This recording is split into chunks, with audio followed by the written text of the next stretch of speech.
So we're talking about this today, and it came up mainly because you've got some new clients coming on, and this is a big problem. Yeah, and it's what we're the way it arises is young company clients. I've got some. I've had them in the past. Have some right now.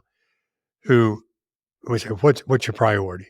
Right. We start with what's the priority, and it's to get the static out of their head. They're going crazy. They're stressed. They're uh, they can't get good help. They've got all these things, but when you really look at it, is that they have what I'm identifying as two processes, but the workflow from the customer, right? From the time they become a lead, how do you keep track of that? To how they move through your process to get a bid. If you win it, how they move into production, and you do all that. And the way people who start out do it is keep track of it in their heads, right?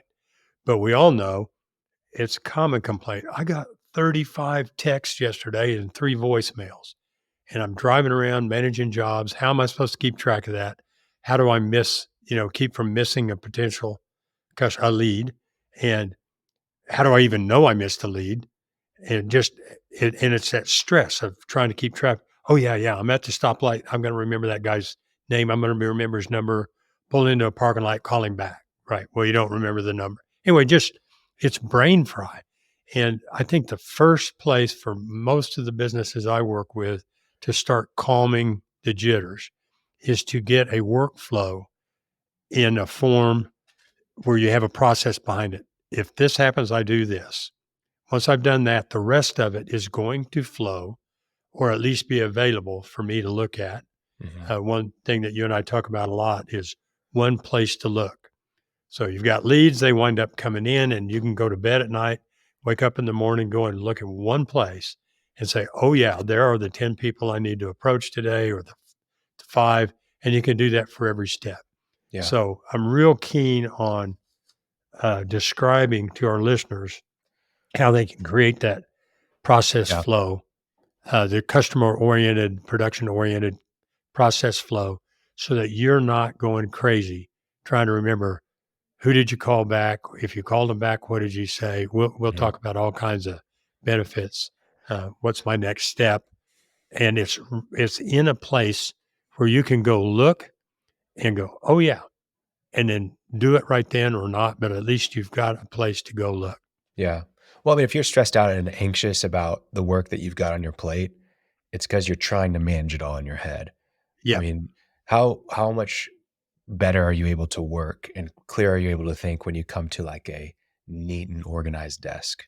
You're able to like, oh, okay, like I can get started. So much of like the stress and anxiety that we feel is from just not having clear thoughts. It's just where there's so much coming at us and so much to think about that we're not organized in our thoughts. And when we can write it all down, when we can make a to-do list, it's like, okay, this is what I'm doing. It's clear, it's actionable.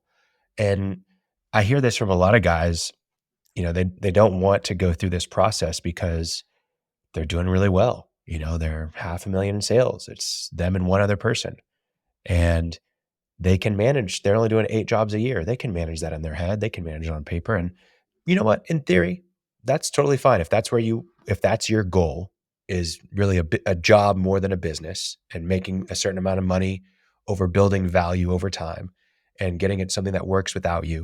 If that's what you want, you can probably do it well enough. Are you going to excel at it? No. Are you going to be I'm liable going for to, every little thing that goes wrong? Yes. I totally respect what you just said, but I'm also going to say, even if it's just one guy, you're writing stuff down on a piece of paper going, oh, yeah, I got to remember to call Oh, you know what? Billy Johnson back or get that ordered. And you call and they don't answer. Hey, call me back. You still need to get it ordered. You're still, if it is manageable, perhaps. And It's you're it's correct still to say, if chaos. you're doing that, you It's have a managed job, chaos. manage chaos, which Yeah. is stress, which is what prompts Yeah. us to have this because people are saying, I want out from beneath this tremendous stress. Yeah. Well, I think the challenge is that if you did have more project workflow, um, a managed project workflow in place, the challenge is that you would be trying to overcome with that or able to overcome are the project delays, cost overruns, the handoffs from sales to production, and even from production to customer service or marketing to sales, all those handoffs that happen, customer communication being organized and not scattered. You'd be able to know project status and know exactly where to look at a moment's notice. You'd have that one source of truth like we talked about, right?